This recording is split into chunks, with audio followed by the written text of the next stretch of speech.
उसी आलम में हज़रत आमना चलती हैं तवाफ़े काबा के लिए, काबतुल्लाह के करीब होती हैं, हरम मुहतरम के करीब होती हैं, काबा के करीब होती हैं। आलम ये है, उतबा तवाफ कर रहा है, शैबा तवाफ कर रहा है, उमैया तवाफ कर रहा है, अबू जहल तवाफ कर रहा है, अबू लहब तवाफ कर रहा है, कुफ्फार मक्का तवाफ कर रहे हैं, मुशरिकीन मक्का तवाफ कर रहे हैं। तो सब काबे का चक्कर लगा रहे हैं, काबे के इर्द गिर्द घूम रहे हैं। मगर जब आमना जाती है तो आलम ये है, आमना काबे का चक्कर नहीं लगा रही, बल्कि काबा आमना के इर्द गिर्द घूम रहा है, काबा आमना का तवाफ कर रहा है। हैरत ज़दा हो गया मैं और तमाम अक्लमंद हैरत ज़दा हो गए। मगर बरेली के ताजदार इमाम अहमद रज़ा शाह फरमाते हैं, हाजियो आओ शहंशाह, हाजियो आओ शहंशाह का रोज़ा देखो, काबा तो देख चुके, काबे का काबा देखो। नारे तकबीर, नारे रिसालत, जश्न ईद मिलादुन नबी, जश्न ईद मिलादुन नबी, मसलके आला हजरत, नारे तकबीर, नारे रिसालत। सुभान अल्लाह, तो देख चुके, काबे का काबा देखो। और मोहतरम हज़रात, वो दिन आ ही गया कि जब माह रबीउल अव्वल 12 तारीख सुबह सादिक हज़रत अब्दुल मुत्तलिब खाने काबा का तवाफ कर रहे थे। रात का तीसरा पहर था। आपका बयान है कि मैं भागा हुआ, मैं काबे का तवाफ कर रहा था। मैंने क्या देखा कि काबतुल्लाह मकामे इब्राहिम पर सजदा कर रहा था। काबा मकामे इब्राहिम पर सजदा कर रहा है और ज़बाने हाल से कह रहा है, ऐ अल्लाह तेरा लाख लाख एहसान अजीम, मुझे बेखौ से पाक कराने वाले सैयदुल मुरसलीन की जलवागरी हो गई। ये मकामे इब्राहिम क्या है? कौन सा पत्थर है? वो पत्थर है जिस पर इब्राहिम खलीलुल्लाह ने खड़े होकर के काबा की तामीर फरमाई और उस पर आपके कदम का निशान आ गया। अल्लाह ने उसकी अज़मत इतनी बढ़ाई, इतनी बढ़ा दी कि कुरान में इरशाद फरमाया, वत्तखिज़ू मिन मकाम इब्राहिम मुसल्ला, ऐ लोगों मकामी इब्राहिम को मुसल्ला बना लो। मोहतरम हज़रात, मैं आपसे एक सवाल करना चाहता हूँ। जब घर की तामीर होती है बेशुमार ईंटें आती हैं और जब तामीर चालू रहती है तो जहाँ तहाँ कितने ईंट पड़े रहते हैं, मजदूरों का भी पैर पड़ता है, कारीगर का भी पैर पड़ता है। बिल्कुल इस मिसाल को अपनी निगाह में रखो। जब इब्राहिम पैगंबर काबतुल्लाह की तामीर फरमा रहे थे तो उस वक्त एक दो पत्थर नहीं बल्कि बेशुमार पत्थर हज़रत इस्माइल पैगंबर ला करके काबा के सहन में रखे इब्राहिम पैगंबर तामीर फरमा रहे थे। तो ये नहीं कि सिर्फ एक ही पर आपका कदम मुबारक पड़ा और उसने निशाने कदम ले लिया। बेशुमार पत्थरों पर आपका कदम पड़ा होगा और सबने निशाने कदम ले लिया होगा।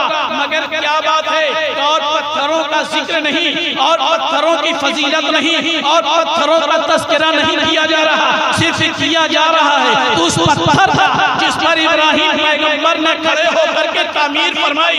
तो उसे ये मर्तबा, ये मनसब इसे महज़ इब्राहिम पैगंबर के कदम लगने की वजह से नहीं मिली है। अगर वो निस्बत मिली है तो वो मेरे नबी की मीलाद की वजह से मिली है, मेरे मुस्तफा की निस्बतों की वजह से मिली है। जब इब्राहिम पैगंबर ने काबा मुकम्मल तामीर फरमा दिया तो उसी पत्थर पर खड़े होकर के दुआ की, मौलाए कायनात मैंने तेरे हुक्म की ताबेदारी की, मैंने काबा मुकम्मल फरमा दिया, तामीर काबा मुकम्मल हो गई। ऐ अल्लाह मैं इस काबा तामीर करने की मजदूरी चाहता हूँ, इसकी कीमत मुझे चाहिए। मगर ऐ मेरे मौला मुझे दीनारो दिरहम नहीं चाहिए, मुझे रुपया पैसा नहीं चाहिए, लालो जवाहरात नहीं चाहिए, सोना चांदी के पहाड़ नहीं चाहिए। ऐ मेरे मौला ये काबा तामीर करने की मजदूरी मुझे ये अता फरमा कि मेरी नस्ल में अपने आखिरी नबी को पैदा फरमाना, मेरी नस्ल में अपने आखिरी नबी को पैदा फरमाना। तो ये वही पत्थर है जिस पर खड़े होकर के मेरे नबी की मीलाद की दुआ इब्राहिम पैगंबर ने फरमाई थी। उसी पत्थर पर काबा सर रख करके सजदा कर रहा है और कह रहा है, अल्लाह तेरा लाख लाख एहसान अज़ीम, मुझे बुतों से पाक कराने वाले रहमतुल लिल आलमीन की जलवागरी हो गई। मोहतरम हज़रात, हज़रत अब्दुल मुत्तलिब का बयान है कि जब मैंने ये बात सुनी, भागा हुआ अपने घर आया, उस कोठी के करीब गया, उस हुजरे के करीब गया, उस कमरे के करीब गया, उस दलान के करीब गया जहाँ दोनों आलम के मालिक व मुख्तार की जलवागरी थी। मैंने चाहा ला अपने बेटे को अपनी आंखों से मोहब्बत में ले लूं, मैं प्यार कर लूं, अपनी गोद में ले लूं। इतने में एक शख्स शमशीरे पर रहना लेकर के, यानी तलवारें बेनियाम लेकर के मेरे सामने नमूदार हुआ, जाहिर हुआ और कहा, खबरदार अब्दुल मुत्तलिब, अभी कोई बशर नहीं देख सकता, अभी कोई बशर नहीं देख सकता, कोई आदमी नहीं देख सकता, कोई इंसान नहीं देख सकता जब तक कि तमाम मलाइका रसूले कायनात के चेहरे अनवर की ज़ियारत न करें। बराबरी का दावा करने वाले कहाँ चले गए? कोई इंसान नहीं देख सकता जब तक तमाम मलाइका रसूले कायनात के चेहरे अनवर की ज़ियारत न करें। इतना कहना था कि आसमान से फरिश्तों का नज़ूल हो रहा है। हज़रत जिब्रील, हज़रत मीकाईल, इज़राइल, इसराफील, तमाम मलाइका रसूले कायनात की बारगाह में हाज़री की सआदतें हासिल कर रहे हैं। कहाँ गए वो लोग जो ये कहते हैं मिलादुन नबी का जुलूस निकालना शिर्क है, हराम है, बिदअत है? नहीं मेरे दोस्त, उस वक्त रूए ज़मीन पर कोई मोमिन नहीं था जो मेरे नबी की आमद पर जुलूसे ईद मिलादुन नबी का एहतमाम करता, मगर मशीयत इलाही मुस्कुरा रही है, ऐ मेरे महबूब तुम्हारी आमद पर कोई उम्मती तो जुलूस न निकालेगा, मगर मैं नूरी मखलूक फरिश्तों के जरिए से मिलादुन नबी के जुलूस का एहतमाम जरूर करूंगा। हज़रत जिब्रील एक दो नहीं 70,000 फरिश्तों के साथ सिदरतुल मुंतहा से जुलूसे ईद मिलादुन नबी लेकर के आमना के घर में जलवागर होते हैं और कहते हैं अस्सलातु वस्सलामु अलैका या रसूलल्लाह। फरिश्तों के सलाम करने का अंदाज निराला था। फरिश्ते कहते हैं शम्सुद्दुहा को सलाम, बद्रुद्दुजा को सलाम, नूरुल हुदा को सलाम, कंजुल अता को सलाम, कश्फुल ग़िता को सलाम, बहरुल मनन को सलाम, नहरुस सुनन को सलाम, जमीलुश शियम को सलाम, शफीउल उमम को सलाम, साहिब जुद व करम को सलाम, हुजूर अकरम को सलाम, नय्यर आदम को सलाम, अहमद मुस्तफा को सलाम, मोहम्मद मुस्तफा को सलाम।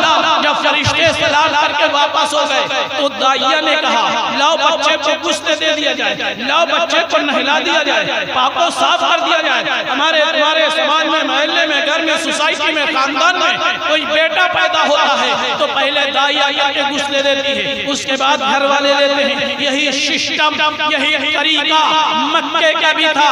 दाइया ने कहा, लाओ बच्चे को नहला दिया जाए तो मेरे नबी बज़बाने फसीह यानी साफ सुथरी आवाज में इरशाद फरमाते हैं, ऐ दाइया, अभी मुकम्मल बज़ाहिर एक दिन की भी उम्र पाक नहीं, चंद घंटों की उम्र पाक है। और मेरे आका इरशाद फरमाते हैं, ऐ दाइया, मुझे नहलाने की जरूरत नहीं, मैं आबे रहमत से नहलाया गया हूँ। अज़ल में भी पाक था और अबद में भी पाक था और अब भी मैं पाक हूँ। मेरे कदमों की बरकत से सिर्फ आमना का घर नहीं, रब्बे कायनात ने पूरे रूए जमीन को पाक पा दिया है। कोई आज जमाने के दुश्मन, रसूल के दुश्मन कहते हैं हम नबी की तरह, हम नबी के मिस्र, और उनसे समझा दो, अरे जिस नबी के कलवे का जवाब नहीं, उस पैगंबर के सरापा जलवों का जवाब कौन ला सकता है? मिस्र नबी की बात तो रहने दो मुनकिरो, कोई अली दिखा दो शेरे खुदा के बाद। हम हाइलोजन लगाते हैं, कुमकुमे लगाते हैं, सोडियम लगाते हैं, कलेजा फट जाता है। हम कहते हैं हमसे मत लड़ो, जाओ उस खुदा से लड़ो जिसने सब कायनात की सबसे बड़ी सोडियम, सूरज और चांद और सितारों को आमना के घर में जलवागर फरमा दिया। हम लगाते हैं तो शुमार किया जा सकता है, 100 बल्ब लगाया होगा, 1000 कुमकुमे लगाए होंगे, 10,000 लगाया होगा, लाख 2 लाख कुमकुमे लगाए होंगे, मगर नबी की आमद पर जो के दो आलम ने इंतजाम फरमाया, वो सितारों की गिनती दुनिया का कोई इंसान नहीं कर सकता है। या तो रब जाने या महबूबे कायनात जाने। हज़रत आमना कहती हैं, मेरे मेरे नबी की आमद हुई, चांद सूरज सितारे सब मेरे आंगन में आ गए, इतने करीब आ गए कि मैं डर गई, सहम गई कि कहीं ऐसा ना हो ये टूट कर